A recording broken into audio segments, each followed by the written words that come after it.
Hey guys, thanks for tuning in. If you're new to the channel, please hit subscribe and like this video.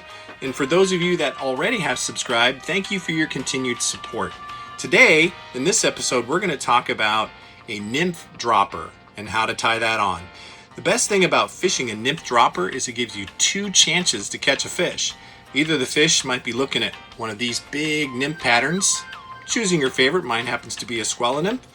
And sometimes they're looking for a much smaller pattern, like these nymphs on the left.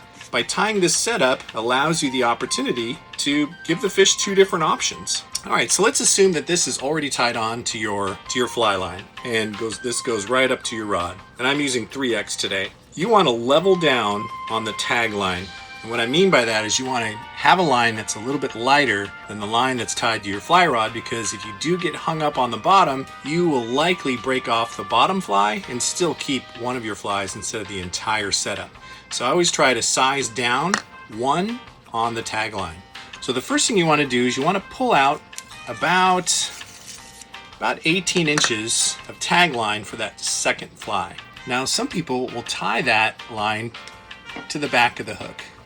But when you're using two nymphs, a lot of times that kind of gives this an unnatural presentation when something is pulling on the back end. So the best thing to do is to tie the second line right to the eye of the hook, right alongside the line that's already there leading to your fly rod. So let's do that really fast. And I'm just going to use a standard clench knot. All right, so I have a standard clench knot that was already tied on the fly, leading to my fly rod, and I've got a standard clench knot right next to it, leading to the small nymph that I'm going to tie on.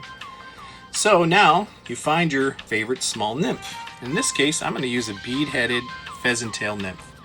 And you're just going to tie on the tag line that you just tied onto the eye of the bigger main fly.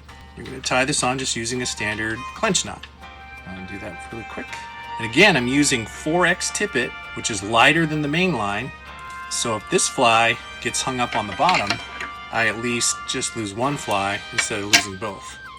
So you have your main fly here that runs to your fly rod right here, and I've got 3X tippet tied on here.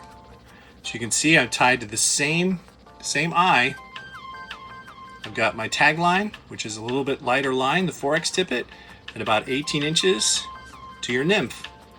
Now you run an indicator, or not, depending on what type of fish you're doing, just above this bigger fly. Fish this entire setup in the river, and now you have two chances to catch a fish in case they might be looking at the bigger one or the smaller one. This increases your odds of catching a fish. And that is how you tie a nymph dropper.